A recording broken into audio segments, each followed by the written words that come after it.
Bueno, vamos a continuar con el temario. Estamos en la parte de generalidades. Entonces vamos a ver la parte de los signos y la parte de los síntomas de hombre y hogar. ¿Cuál es el básico?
Vamos a ver entonces esta definición de signos y síntomas.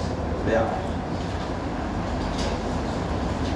Ahí se puede ver, por ejemplo, algún tipo de signo o síntoma que podría darse. Entonces, tenemos que tomar en cuenta que cuando nosotros hacemos la anamnesis, tenemos que ver a cada ente, a cada persona como un ser único. Vale decir que cada persona te va a responder de diferente manera, por ejemplo, frente al dolor. Recordar que las damas tienen mayor resistencia a los dolores, a los hombres, por ejemplo. Entonces, tenemos que nosotros tomar en cuenta de forma particular cada cuadro. Pues, no es lo mismo, por más que sea la misma patología, puede tener diferentes signos o diferentes síntomas, ¿no? Entonces, va a haber solamente manifestaciones de diferente índole.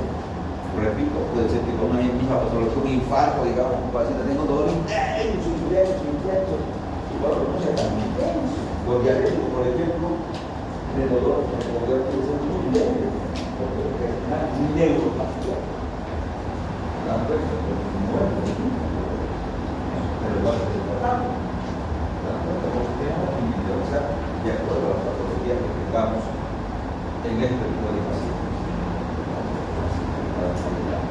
Entonces tenemos que tomar en cuenta todo eso, tenemos que nosotros tener la capacidad de poder indagar, de que el paciente confíe en nosotros, tenemos que ganarnos la confianza del paciente. Seguramente eso va a depender mucho de la experiencia del médico, pero uno empieza acá, tratando bien a las personas por su nombre. ¿Sí? No es lo mismo que el paciente de la cama 1, o decir el paciente Juan de la cama 1. Te das cuenta, el doctor sabe mi nombre. El paciente se confía más en nosotros. Entonces, siempre es bueno tratar bien a las personas. Hay que agotar, dice, y correlacionar los datos proporcionados por el paciente. Sí, tenemos que. El paciente a veces empieza a hablar, doctor, le cuento que mi enfermedad empezó hace 4 meses. Hace 4 meses empezó con dolor en el pecho. Luego empezó a hacerse más intenso, fiebre, los fríos, qué sé yo. Y le cuento también que tiene un perrito que se llama, ya le bien, estamos igual de enviar al paciente y tratar de correlacionar. Pero a ver, ¿y cómo es? A ver, me estaba contando del dolor. Cuénteme, sí, a ver. ¿Y qué pasó? Le cuento que después de eso yo me fui a un hospital, me dijeron que tenía un problema de neumonía, pero tenemos mucho que enviar. Muchas veces la gente se va desviando de los temas, lo que hace la gente. Entonces, en general tenemos que buscar los signos y los síntomas, pero ojo, tenemos que correlacionar esto con la patología del paciente, correlacionar con los signos y síntomas. En otras palabras, vamos a hacer la confusión en síndrome. Síndrome es un signo y un síntoma común a una patología. Vean, por ejemplo, motivo de consulta de enfermedad actual, dolor. La gran mayoría de las consultas en el mundo es dolor. Pero, ¿por qué no? Es que me empezó recién a doler. Bueno. Desde cuando enfermo, empecé con fiebre, con dolor de garganta, pero no era mucho. Pero hoy día les cuento que no puedo ni tragar, deglutir, me duele tremendamente la garganta. Odinofagia. Además no puedo tragar. Disfagia. Disfagia dificultaba la deglución.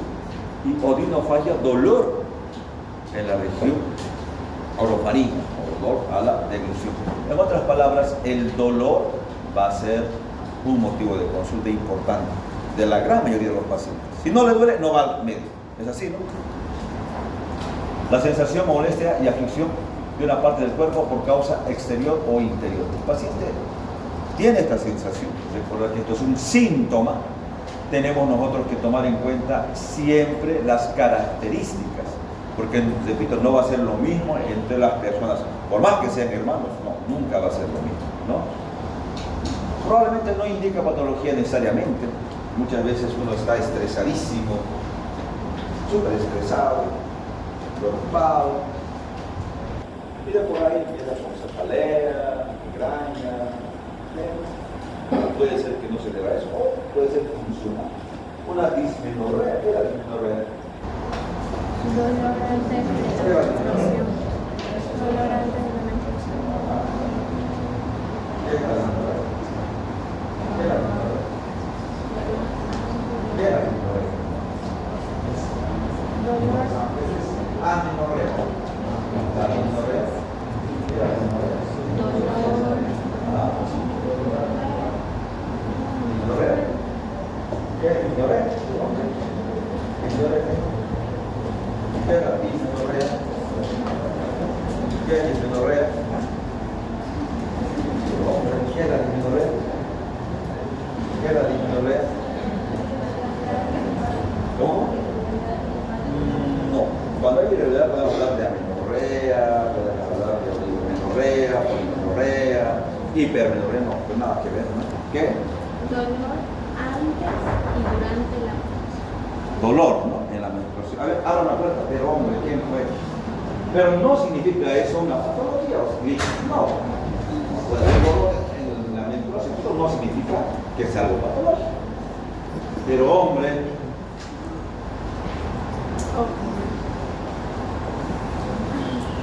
¿me estuvo?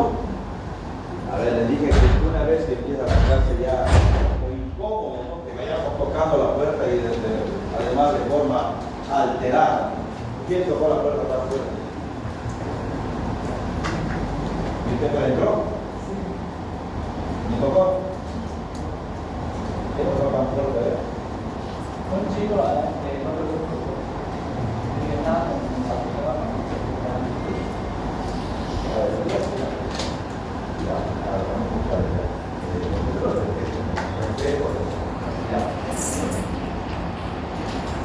Vamos a esperar 5 minutos para que puedan ingresar. No, es un poco incómodo, ¿no? Que nos tocan la puerta y está, como se dice, incomodo, ¿no?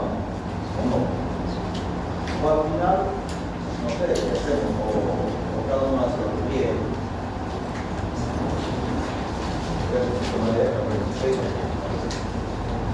Vamos a esperar 5 minutos a partir de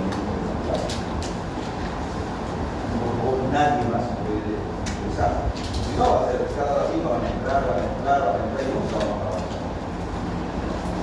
¿Entendido? ¿Estamos de acuerdo o no?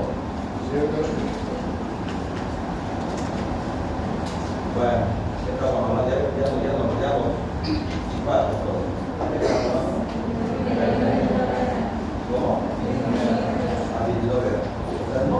No necesariamente el dolor va a significar que existe una consulta.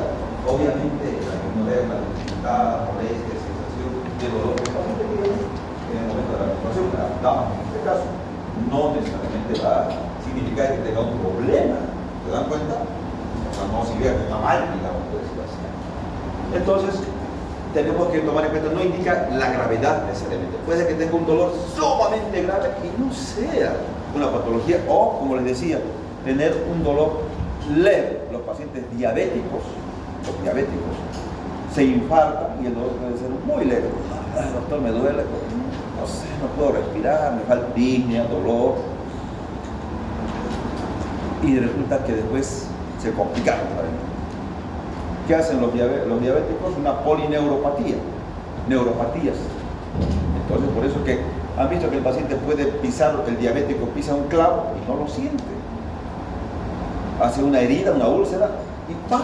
Tengo una úlcera en el pie, por decir, porque hacen polineuropatías. Entonces, no necesariamente la intensidad del dolor puede significar algo grave. Obviamente, por ejemplo, el dolor de una pancreatitis es en región de... ¿Dónde es el dolor de pancreatitis? ¿De dónde se manifiesta? Pues? En el hombro, en la cabeza, en la región abdominal. ¿Dónde? En el cinturón, ya, obviamente es en el cinturón. ¿Dónde, pero? Ya, el gasto mesogastrio que puede ir en forma de cinturón. Dice que es el dolor de los dolores. La parte del dolor general. Dentro del cinturón. El dolor de los dolores. Para que nadie le diga, alguien estuvo pancreatitis,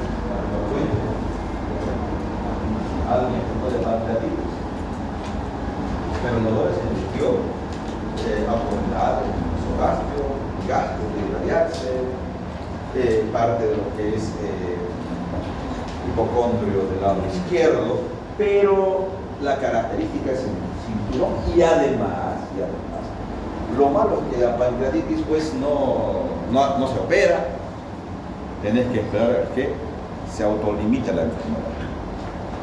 No es como de la vesícula, tiene un cólico biliar, una litiasis, un cálculo biliar, una coledocolitiasis, una colelitiasis, o sea, cálculo de la vesícula, te opera y ya.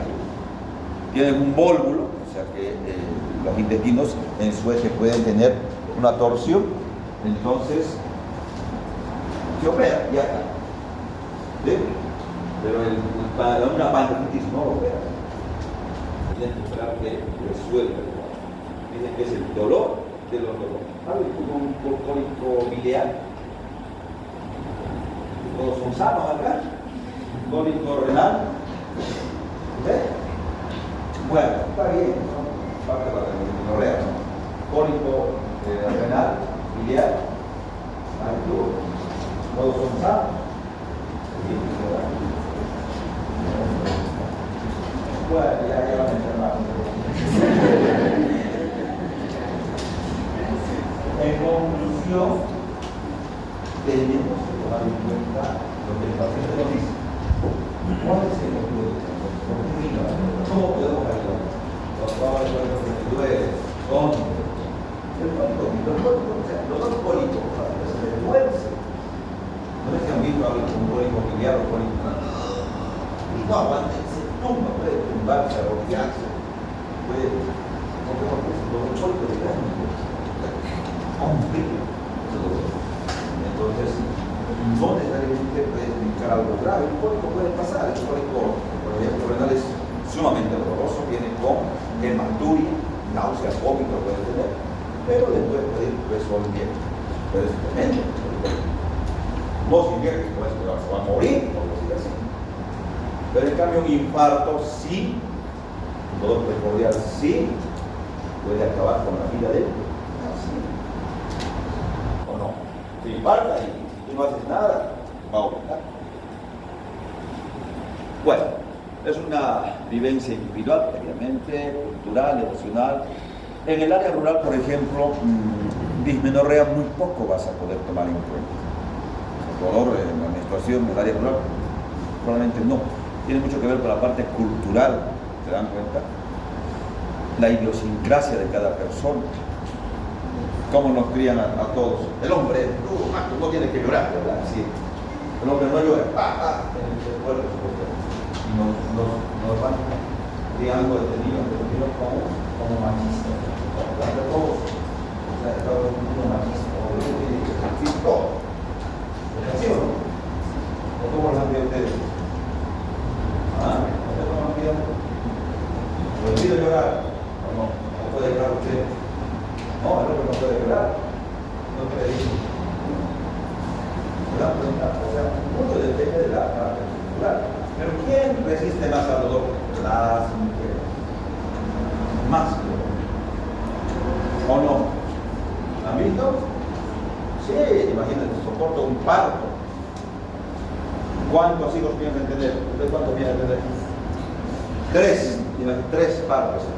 Es tremendo el dolor. ¿Alguien ha visto un parto?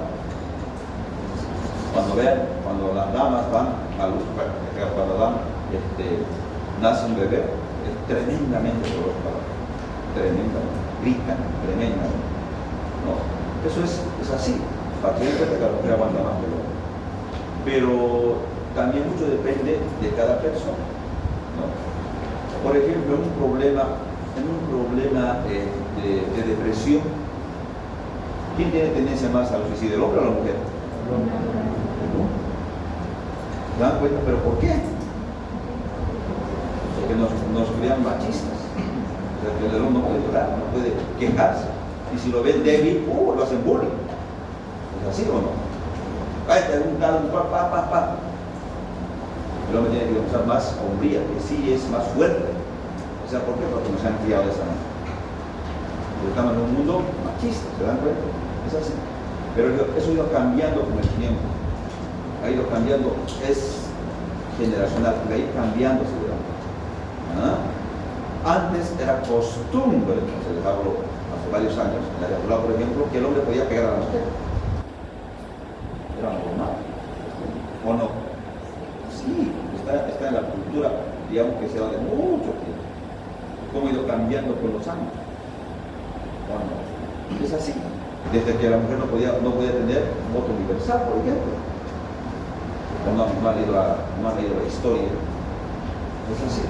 Pero ha ido cambiando con el tiempo. Entonces, todo eso, yo creo que con los años va a cambiar más y más y más. Y ahora, ¿quién les estudia más medicina? Las mujeres. Aquí debe haber más mujeres que hombres en medicina. La apuesta. ¿O no creen? Debe haber más mujeres que hombres. Antes no estudiaban las mujeres medicina. Prácticamente eran puro varones. Cambiando con el tiempo. Miren, a ver, si contamos, debe haber más mujeres que hombres. ¿O no? En esta fila. ¿Va mi hombre?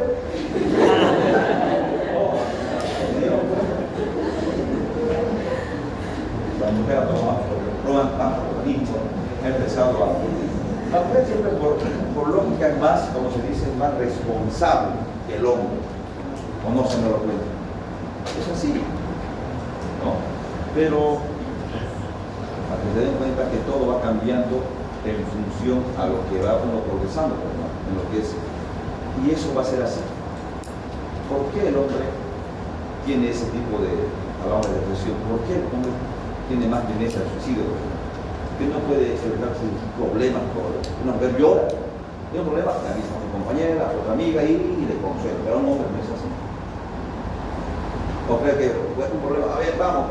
No, hombre, realmente, por mi democracia no llora, supuestamente. ¿Dan cuenta? Entonces, hay que tomar en cuenta todo eso. Y esto tiene mucho que ver con eso, con la cultura. ¿O no? Tiene mucho que ver con la iglesia. Gracias, Dani. ¿Cómo está? Puede ser orgánico o puede ser funcional. Puede ser que sea un dolor, por ejemplo, acá. ¿Cómo se llama esta región? ¿Dónde está el hígado? Hipocondrio derecho, hipocondrio izquierdo, flanco derecho, flanco izquierdo, fosa ilíaca derecha, fosa ilíaca izquierda. Acá me duele. Doctor, me duele acá me duele. Acá está el hígado. O será su vesícula o será su hígado. O también puede ser el colon, el ángulo hepático del colon. ¿Se dan cuenta? Puede ser un dolor de tipo orgánico. Pero doctor, me duele por aquí, por acá, me camina por acá. Debe ser funcional. O sea, ¿se dan cuenta? No simplemente puede ser un dolor orgánico, también puede ser funcional. Para poder entender el dolor, lo que hacemos es usar esta mnemotecnia que es Atiliev o también Alicia. Atiliep o Alice. Atiliep, ¿a qué se refiere? La A se refiere a la aparición, la T al tipo, intensidad, localización, irradiación, evolución y factores o fenómenos que van a hacer, hay que observar o van a atenuar esto solo. Alice es lo mismo, Alice es lo mismo. Igual de para ver la característica del poder. Por ejemplo, saquemos a Semiolín. Semiolín, ¿cómo se llama? ¿Lo bautizaron o no? No lo bautizaron. ¿Qué nombre le van a dar? No, pero anda bien. Lo van a bautizar hoy día un nombre.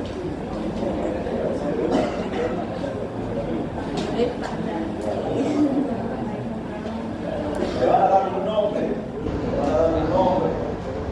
Le van a dar un bautismo. Al número 5. Agarren esto. Uno, cuidado. Uno. Vamos, ponte. Pase alguien. 2. 4, más pequeña parece. Cuente. ¿Qué número? 4 y 5. ¿Cuál es su nombre?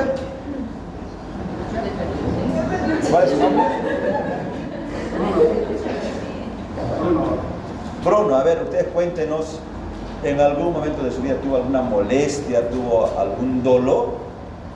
A ver, cuéntenos. Entonces, cuando nosotros vemos un paciente, le preguntamos, siempre preguntamos, ¿no? Motivo de consulta. ¿Cómo le podemos ayudar? ¿Qué molestias tiene? A ver, cuéntenos, ¿qué molestias tuvo? A ver. ¿Qué dolor tuvo? ¿De qué me dijo? De fondo relacionado con el mal. Muy bien. Entonces, cuando nosotros empezamos a lo que es la análisis del dolor, aparición. ¿Desde cuándo tiene ese dolor en la espalda? El médico, los dos usuarios, generalmente los doctores tienen dolor en la espalda, la espalda superior o la espalda baja.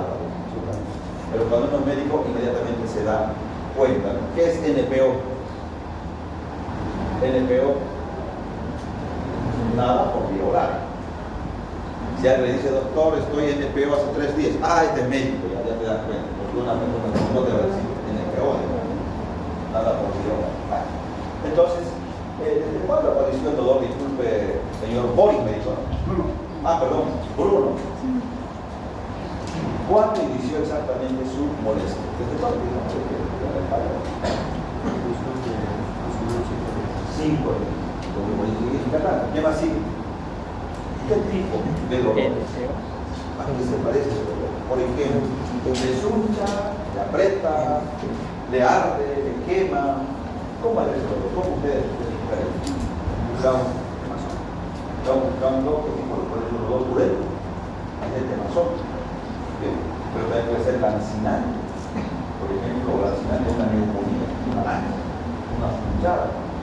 También podría ser un dolor de tipo ólico, irrespirable, ólico. Dice de tipo urémico, una quemazón. En una intensidad del 1 al 10, ¿cuánto califica el dolor? Teniendo en cuenta que 0, es nada. 1, muy poco el dolor, y 10 es el peor de los dolores. ¿Cuánto califica del 1 al 10? 10, tremendamente.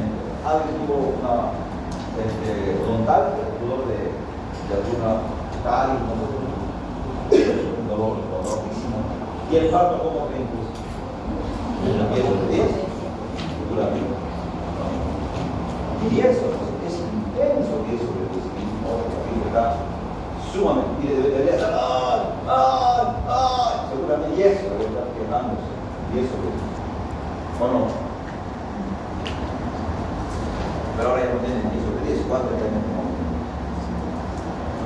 Muy bien. Pero esa vez cuando estaba con el dolor estaba 10 sobre 10, ¿no? Muy bien, pues vamos a ver la intensidad localización. ¿Dónde exactamente de qué parte de la lengua?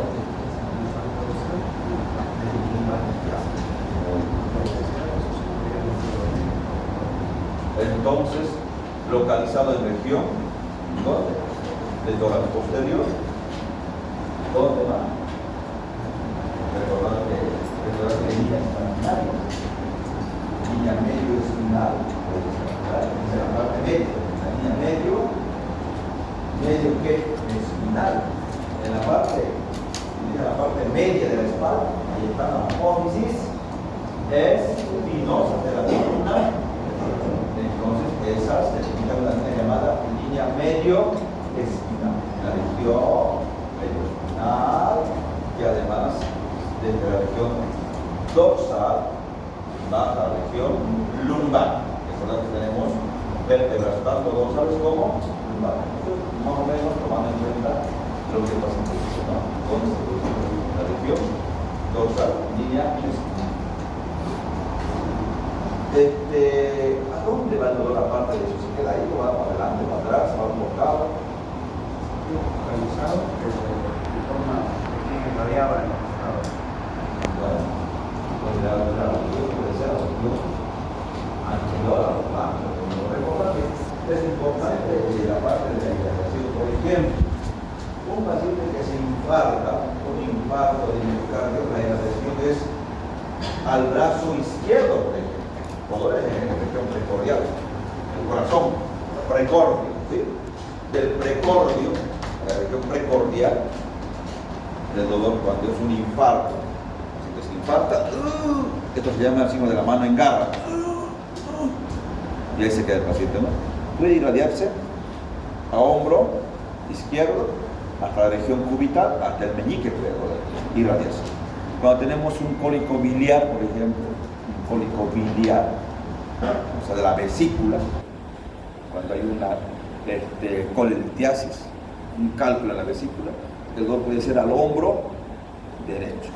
El dolor de la pancreatitis, la irradiación es en cinturón, en la región posterior de la región dorsolumbar. Entonces, tenemos que ver la irradiación, dónde se va. Evolución.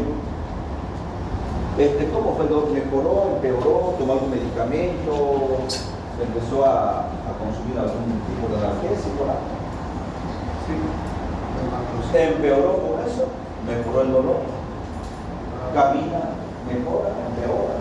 ¿Se echa? ¿Mejora? ¿Empeora? ¿Cómo le va a hacer?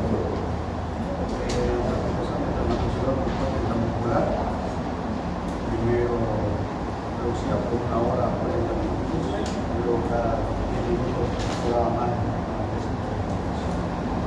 Muy bien. Y esto, cuando usted duerme, ¿empeora? ¿Mejora? La postura para estarse no mejoraba. Pues no mejora con el reposo. ¿Ah? Fenómenos asociados. ¿Qué otra molestia tiene usted? Aparte de eso, ¿alguna otra molestia más? No podía dormir esos 5 días. Insomnio. No podía dormir, dice. Insomnio, pues claro, el dolor. Algo más. Entonces, se dan cuenta, tenemos que preguntar, y en mi relato yo tendré que describir todo eso, ¿no? Paciente que refiere dolor en región de la línea espinal, que va de la región dorsal a la región lumbar, intensidad de cuánto? De 10 sobre 10, que no sería con el reposo. ¿Qué más? Que se irradiaba la región anterior. ¿Qué más dijo? Que al final, muy bien, y que de tipo urente el dolor, que al final se dio con la administración de analgésicos tipo, ¿qué tomó? Tramadol. ¿Se dan cuenta? Entonces, eso es como tenemos que relatar. Entonces, preguntamos todo esto en Atelier en el dolor. Ahí está con más detalle. Aparición, tipo, intensidad, localización y radiación. Acá podemos ver nosotros qué tipo de dolores. Puede ser un dolor lancinante, una neumonía, una sunchada, urente transexante, puede ser, sordo, una neoplasia, desgarrante, pulsátil, cólico. Por ejemplo, esta es la posición antiálgica, posición maometana. ¿Cómo hacen los musulmanes? ¿Se colocan de rodillas? ¿Sí? Entonces, pero el paciente puede adoptar esta posición mahometana en una pericarditis, en un taponamiento cardíaco. Se va a poner en esta posición porque le alivia, le mejora el dolor. ¿Entendido? Entonces tenemos que tomar en cuenta qué tipo de dolores.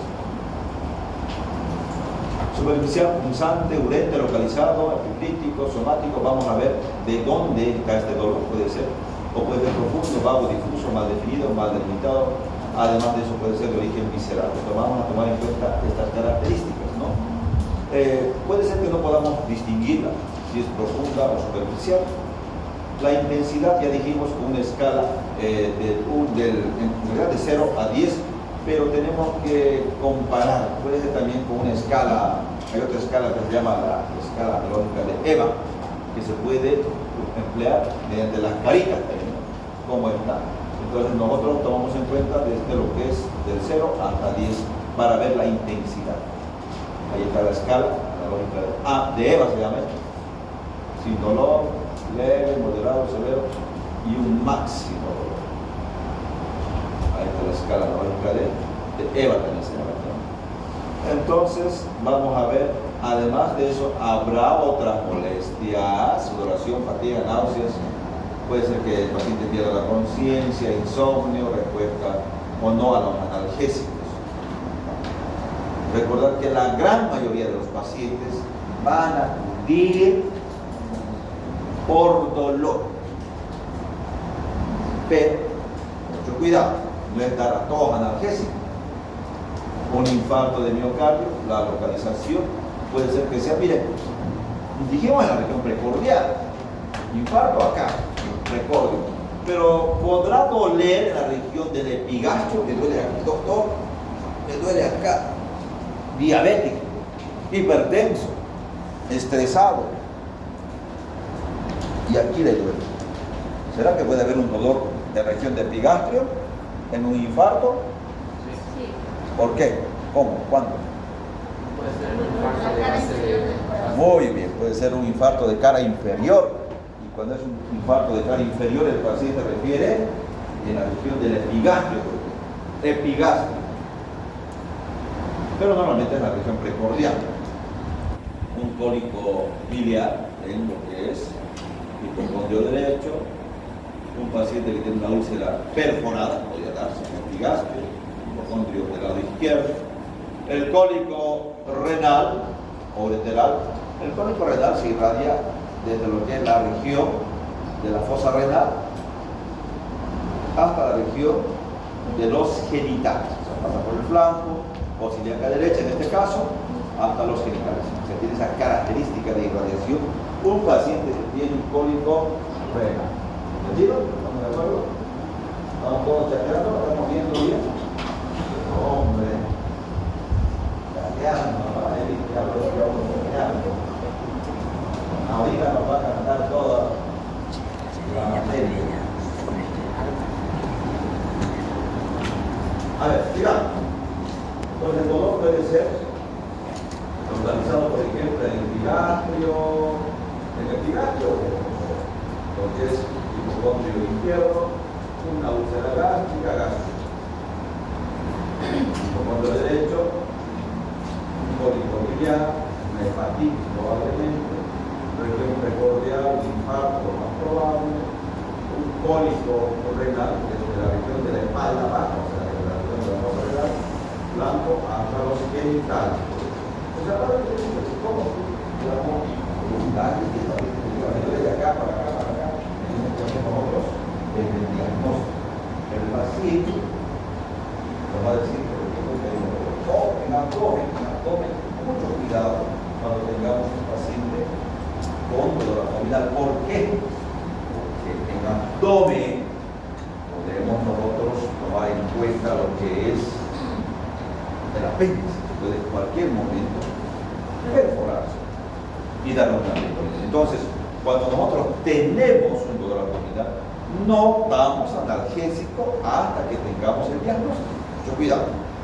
Por ejemplo, doctor, me duele, empezó el dolor por acá, luego se fue por acá, fosa ilíaca derecha, Número, por favor. Vamos. 1, 2, 3, 4, 5, 6, 5, 6, 7. ¿Su nombre? Lucas. ¿Cómo se llama? Nadie puede responder más que su compañero. ¿Cómo se llama ese dolor que inicia? ¿Qué cronología se llama esta? Inicia en epigastrio y luego se va a fosa ilíaca derecha, un peladito de 20 años, de 15 años, digamos. ¿Qué tipo de cronología se llama esa? ¿Ah? ¿Cómo? ¿Y qué está haciendo el hombre? Tenemos que repasar la clase anterior, todos tienen que repasar. Les voy a volver a preguntar, es decir, que hablamos y hablamos y no. ¿Usted?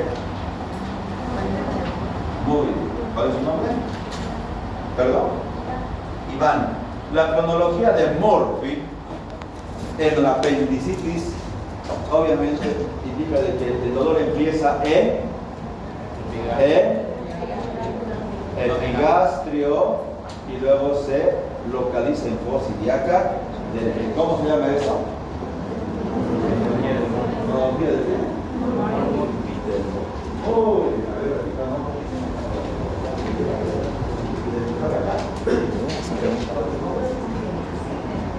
simple. A ver, ¿a qué se refiere la cronología de Murphy?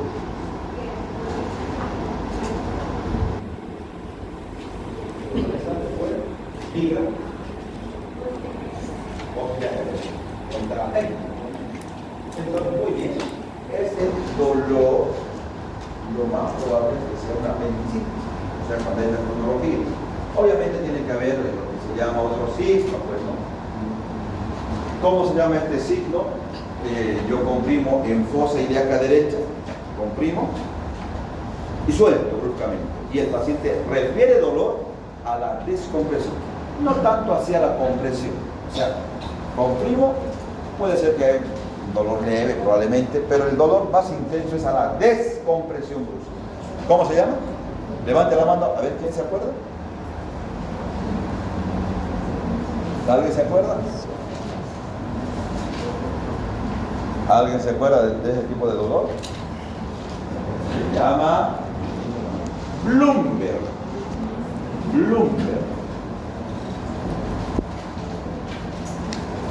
¿Por qué se da? Porque hay una peritonitis localizada. ¿Cómo se lo realiza? Comprimiendo en fosa ilíaca derecha, o sea, de esta manera. Uno agarra el comprime y ¡plá!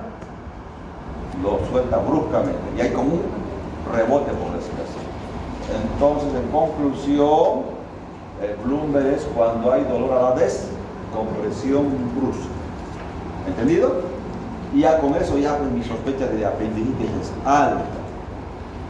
Obviamente habrá que hacer algunos laboratorios más, un hemograma seguramente, en las damas descartar que no tiene infección urinaria, de por ahí, o embarazo ectópico, pero tendríamos que tomar en cuenta primero apendicitis, creo yo. Pero, ¿qué tal si le damos un analgésico? Le duele el estómago, le duele la barriga, acá abajo, analgésico, le damos un ketorol y va a ceder, o no, va a ceder, pero eso en cualquier momento se va a perforar el apéndice y nos va a dar una peritonitis, y eso es grave. Entonces, tomen mucho cuidado, no dar un analgésico hasta tener en cuenta el diagnóstico. Ahora, si viene con un dolor epigástrico, no sé, déle un omeprazol, pues, ¿no? Omeprazol. Si era una gastritis, seguro que va a ceder. Ahora, si no era una gastritis y es una apendicitis, va a continuar el dolor. Ojo, no se da analgésicos en dolores abdominales hasta que tú sepas el diagnóstico. ¿Entendido? Porque después lo vas a calmar el dolor, no le vas a dar, bueno, ya me voy. Y cuando después una peritonitis, eso es grave, es grave. ¿Por qué? Porque todo lo que el contenido de lo que es el apéndice, en este caso las heces, todito se va a llenar y va a ser grave, va a ser fatal. Ahí está lo que dijimos. en un infarto, por ejemplo, en un infarto de miocardio, a hombro izquierdo, la parte cubital del brazo, antebrazo, hasta el dedo meñique. En un infarto de miocardio, en un cólico renal, miren, a la región de los genitales se irradia, hasta los genitales va, en lo que es un cólico renal. Alicia, si quieren conmigo, Alicia, Apilia y Alicia, que pueden emplear en la memoria. Pero vamos a trabajar, quiere, muere, emplear en cualquiera de estas.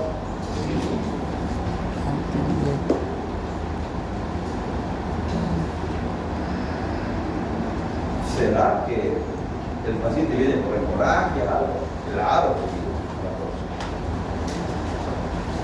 ¿Cómo se llama aquella salida de sangre, pero que se da por las fosas nasales, por ejemplo, como es claro, las causas son bastante, de un trauma, un problema de coagulación puede ser que tenga una disgracia sanguínea, plaquetopenia, esté con dengue, puede ser que tenga problemas en los vasos, por un trauma, una neoplasia, o sea, muchas causas de epistaxis.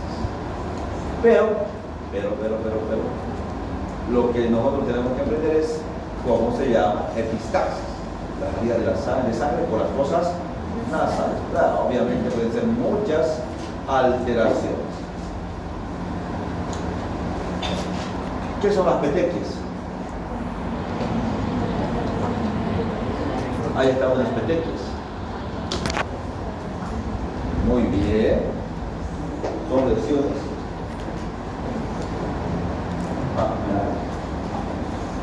Del tamaño de una cabeza de alfiler que se da por una plaquetopenia. Las placas no de la cara apenas se ve. Las petequias son esas lesiones magnas. O sea, mancha en semiología se refiere a magna. Cuando no tiene mancha, ustedes decimos que magna pueden ser de color rojo, el color puede ser hielo, más de color negro, hablamos de hipercrónicas o son blancas hipocrónicas, dependiendo. Pero en general las petequias, acá podemos ver estas lesiones muy características de la plaquetopenia.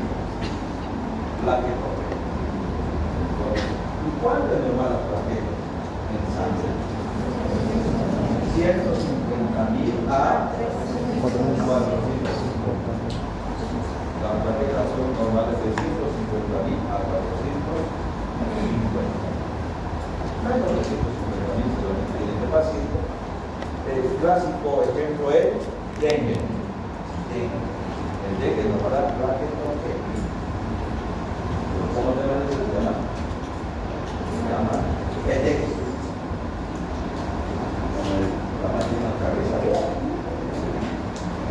Hay una prueba llamada la prueba del lazo, o la prueba de Rupert-Lee. Prueba del lazo o de Rupert-Lee. Esta prueba se hace tomando con tensiones,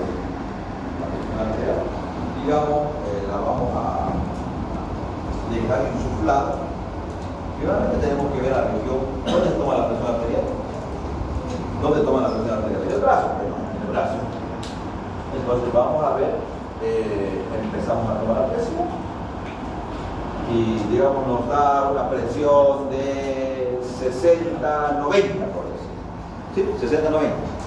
¿Cuánto es la presión arterial normal? 120-80. Menos de 90-60 es hipotensión, hipertensión más de 140-90. ¿Estamos de acuerdo? Les voy a comentar la próxima clase eso. ¿Cuánto es la presión normal? ¿Cuándo es hipotensión y cuándo es hipertensión? ¿Cómo hacemos la prueba de Rupert-Lee o la prueba del lazo? Tomamos la presión, dijimos que tengo 90-60, dejo por unos 5 minutos en una intermedia. entre la sistólica y diastólica. ¿Cuánto sería el intermedio entre sistólica y diastólica? 90-60 tengo ahí presión. Entre 90 y 60, ¿cuál es la presión intermedia? 90-60, ¿cuánto hay diferencia? 30. Entre 2, 15. 60 más 15, lo dejo en 75. Una presión intermedia. 5 minutos. Y si me aparece este tipo de lesiones petequiales, está con plaquetopenia el paciente. Claro, obviamente, ahora ya saquen de sangre, hemograma, ya te dan. Pero en la parte clínica, ¿cómo yo puedo saber que tiene o no tiene petequias? Si no está con plaquetopenia, haciendo la prueba de lasmo de Rupert, que se caracteriza por que aparecen petequias en la región donde voy a tomar la presión arterial. Ya dijimos cómo se toma. ¿Entendido? Una presión intermedia entre la sistólica y la diastólica. Lo dejas 5 minutos y vas a visualizar esta. Tiene plaquetopenia. Dengue. Seguramente. Fiebre, dolor. Lo que es el dengue tiene dolor retrocular de gran intensidad, miartralgias generalizadas. Dice que es la fiebre quebrantahuesos, ¿no? Fiebre quebrantahuesos, ¿no? A ver, ¿cómo es la prueba del pedido, doctor? ¿Cuál es tu nombre? Leonardo, a ver, vamos, repítanos la prueba de Rupert Lee. ¿En qué consiste?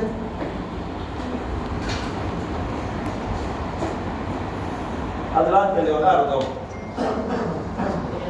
Cuando se toma la presión en el brazo y se nubla, dejar la presión en una presión intermedia, y si en ese brazo aparece 90-60, digamos, entre 90 y 60. ¿Cuánto sería la intermedia? Muy bien. ¿Y qué tendría que aparecer? Pero hombre, dejen, estamos viendo que todos están atendiendo tranquilos, todos van a participar. Petequias. ¿Qué denota las petequias? Silencio. Plaquetopenia. Normalmente de 150.000 a 450. Acá debe de estar menos de 150.000. Ejemplo clásico, en Santa Cruz, por ejemplo, en el Oriente, dengue. Recordar además que la fiebre se llama quebrantahuesos. Sí, así es. Fiebre quebrantahuesos, porque es tan intensa, digo que parece que están quebrando los huesos. Sigamos. Equimosis. Obviamente igual se va a dar por alteraciones, ya sea traumáticas, la coagulación, se va a dar hematomas, la acumulación de sangre en diferentes, puede ser órganos, de lo que es tejido hospital, dependiendo. Epistaxia dijimos por las fosas nasales y hemorragias de las encías, hemóptisis, tos con expectoración, tos con sangre, la que proviene de la vía respiratoria. La hemóptisis es la sangre que proviene de la vía respiratoria. La hematemesis de la vía digestiva. Y esto que ven como alquitrán, con fétidas, malolientes, tienen un color como el alquitrán, brillantes. ¿Cómo se llama? ¿Qué denota la melena? Hemorragia digestiva alta.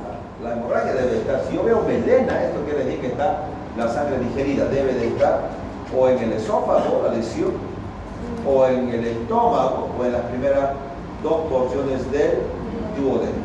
Entonces, si yo tengo un paciente con melena, doctor, le cuento que dice de color negro como alquitrán, brillante, o este paciente está haciendo una melena. La hemorragia es alta. Entonces, ¿cuándo es hemorragia digestiva alta? Cuando está por encima del ángulo de 3. Por debajo del ángulo de 3, hemorragia digestiva baja. En el duodeno, por si acaso está el ángulo. En conclusión, yo tengo que tomar en cuenta que un paciente que tiene hemorragia digestiva alta va a tener vómito con sangre. ¿Cómo se llama? Vómito con sangre. Hematemesis. Además de eso, va a tener melena. ¿Yo cómo puedo saber que esto es melena? ¿Alguna prueba que se acuerde? ¿Alguna prueba? Levante la mano. Claro, ¿yo cómo sé que esto es sangre? A ver, usted, doctora. ¿Cuál es su nombre? ¿Perdón? Neisa. ¿En qué consiste? Vamos a poner peróxido, agua oxigenada, y entonces empieza a aparecer burbujitas. Quiere decir que ahí está enzima llamada catalasa que tiene los aminoácidos. Así que hace va a separar agua y oxígeno, toma de gases. Entonces podemos decir que estamos en sangre. ¿Están de acuerdo todos? ¿Alguien ha echado agua oxigenada, digamos, a una herida con, no sé, que estaba con sangre? ¿Sí? ¿Y qué pasó? Empieza a haber esa reacción. ¿Perdón? Empieza a haber esa reacción y se separa y burbujas. Muy bien. ¿Por qué se separa? Por la prueba de la catalasa, como digo los compañeros. Se degrada la proteína y separa del agua la proteína. Separa lo que es el agua ahí De la proteína. y el oxígeno, ¿no? En conclusión, se llama la prueba del guayaco. La prueba del guayaco consiste obviamente en instilar agua oxigenada a las heces. Y si estas heces obviamente tienen sangre, va a haber bastantes burbujas, como bien lo dijeron. Claro, no es digamos que sí, es patognomónico, que esta sí es, no. Claro, puede haber, pero sí lo que aproxima a eso. Ya saben, la próxima vez que ustedes tengan un doctor, les cuento que estoy haciendo, parece un color negro, así como al quitar, a ver, le tenemos agua oxigenada, bla, bla, y se hace, o yo pienso que sí. Es una melena, prueba de guayaco. ¿Qué más es acá? Hemóftisis de la vía respiratoria, hematemesis de la vía digestiva. Va a depender de la localización, si es evidente, inaparente, en cavidades virtuales, intramédicas. Puede ser en diferentes. Imagínense que un paciente tenga un accidente de tránsito y tiene un trauma abdominal. ¿Qué creen que va a pasar? ¡Wow! Tremendamente. Un trauma abdominal. ¿Cuál es el órgano que seguramente se va a lesionar o probablemente se va a lesionar? El vaso, el hígado. Y puede ser que el paciente al inicio no tenga dolor, no tenga molestia, y de repente empieza a tener palidez, sudoración, pulso imperceptible, taquicardia, pulso imperceptible, y hasta hipotenso. Pero lo ves, no tiene nada, no ves nada. Acá seguramente hay una hemorragia, un hemoperitoneo. Más probable es esa grama. Entonces, hombre, tenemos que tomar en cuenta si es evidente, inaparente, si es en cavidades virtuales, si es intraparenquimatosa. Puede ser que tenga un TEC, trauma cráneoencefálico. Lo mismo que un paciente ingrese con un blasco de 15 sobre 15, pero lo dejo en observación y de repente a las 2 horas el paciente empieza a bajar el blasco, de 15 se bajó a 10. Está anisocórico, una pupila dilatada, otra normal, anisocórico. ¿Qué está pasando? Está viendo acá una hemorragia, seguramente un hematoma epidural, subdural, probablemente. Entonces tenemos que tomar en cuenta eso, la clínica. Si estaba por lado de 15 y que me baje a 13, 14, 12, algo está pasando acá. Y si es un TEC, lo más probable es una hemorragia, un hematoma. ¿Cómo va a ser la evolución aguda o crónica? Dependiendo de los pacientes que son de forma aguda, no compensan rápidamente. Los que tienen sangrados de forma crónica van compensando. ¿La hemoglobina cuánto es? ¿Y cuándo digo que es anemia? Menor a 12 gramos es anemia. Entonces el paciente que es, por ejemplo, una hemorragia aguda, el paciente no tolera. Ratico de desconfianza. Hemoglobina de 10, de 8, el paciente está sumamente mal. En cambio, cuando tiene un sangrado crónico, por ejemplo, una hemorragia, no sé, una úlcera gástrica de forma, puede estar con 7 de hemoglobina y tranquilo. ¿Por qué? Porque se ha compensado en el tiempo. En cambio, cuando uno es agudo no puede compensar rápidamente. Va a depender la gravedad de la intensidad de lo que es la hemorragia, si es leve, moderada, severa, y las consecuencias que puede llegar a tener. Por ejemplo, acá, esto es un trauma encefálico, este es un paciente grave, trauma abierto, ¿sí? ¿Qué tiene? ¿Qué tipo de hematoma es este? Línea media, miren cómo está desplazado. Estos son los ventrículos, ¿no? Desplazados. ¿Cómo se llama este tipo de hemorragia? Parece en balón de fútbol americano. Hemorragia epidural. Quiere decir que la dura madre está conteniendo esta hemorragia. O sea, la dura madre está haciendo como un, por decir, un stop. Está tratando de delimitar lo que es la hemorragia. Entonces está fuera de la dura madre. Podría utilizar como, en ese caso, una convexidad. Es una hemorragia. ¿De qué tipo? Epidural. Si fuera esta es subdural, aunque más parece esta es intraparenquimatosa, pero esta es subdural. No hay que delimiten. En cambio acá delimitan muy bien. Epidural y subdural. Esto es de paciente que tenemos que drenarlo, bueno, una cirugía inmediatamente para drenar. Porque si no el paciente va a quedar, no, va a herniarse, va a ser una muerte cerebral, va a vomitar el paciente. ¿Qué signo es este? El Batres. Ojos de grave. Eso es grave. Y para concluir esta parte de las hemorragias, tenemos que tomar en cuenta que hay una clasificación del shock hipovolémico, del choque hipovolémico, que va de 1 hasta 4 grado, de clase 1, 2, 3 y 4. ¿Cómo nosotros podemos cuantificar? ¿Cuánto es la volemia normal? ¿Cuánto tenemos de sangre aproximadamente? 5 litros aproximadamente de sangre. ¿Cuánto sería la pérdida del 15%? Si decimos que 10% es 500 ml, 15 va a ser menos de 750, no hay síntomas. Es como donar sangre. ¿Estamos de acuerdo? Es como donar sangre. ¿Alguien donó sangre? ¿Todos? ¿Les dio alguna molestia? Más que el susto de la aguja esa.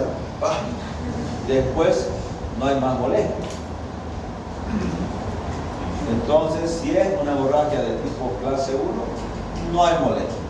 Probablemente todo normal. Clase 2, la pérdida ya es del 15 al 30%. Entonces ya va desde 750 hasta 1500 ml ya la pérdida. Acá sí ya hay molestias.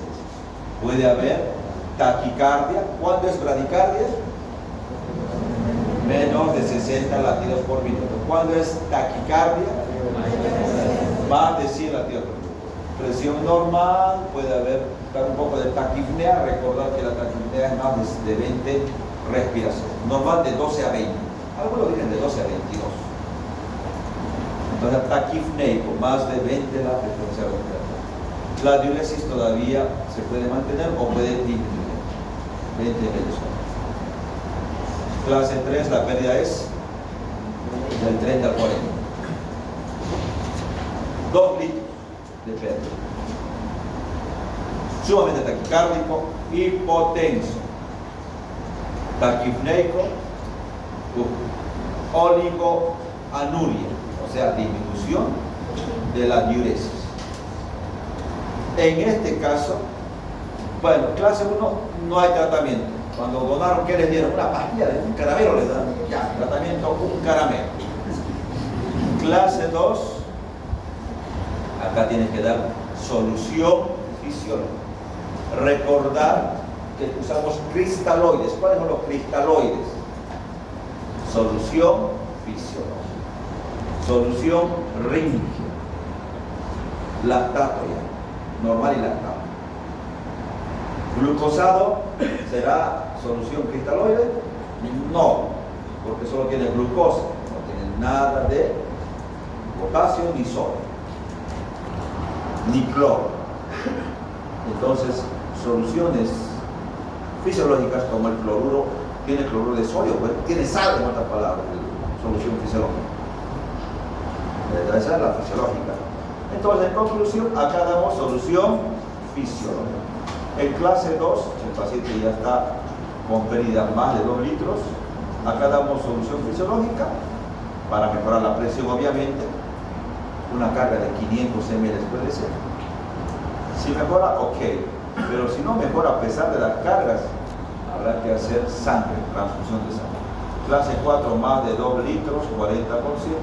Taquicárdico, hipotécnico, en shock ya está, taquipneico, anúrico, o sea, no orina, ya, prácticamente, sangre, sangre. Por cada litro de sangre que se pierde hay que poner 3 de solución fisiológica para que mantenga la presión. Pero si está en clase 4 es sangre, sí o sí. ¿Entendido? 3 y 4, sangre. Bueno. Entonces ya sabe la clasificación del choque hipovolémico. ¿Alguna pregunta que tengan dudas?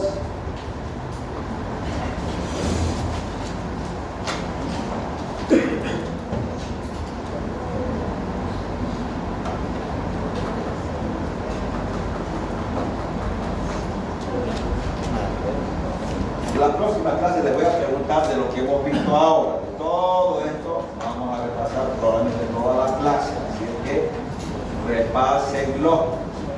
¿Estamos de acuerdo? Las listas oficiales las voy a traer la próxima clase para ver. Silencio, por favor. Por favor, le voy a pedir los que se anotaron en los grupos tienen que anotarse los que ya están en la lista oficial, no los que se van a recién incorporar. ¿Entendido? Tienen prioridad los que ya están en la lista oficial. ¿Entendido?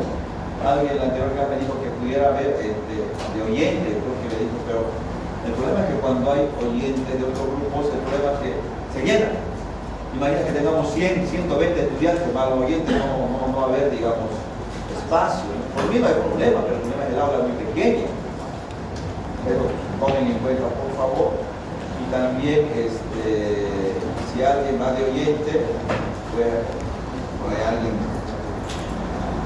daremos prioridad adelante a los que son de la materia. ¿Entendido? La próxima clase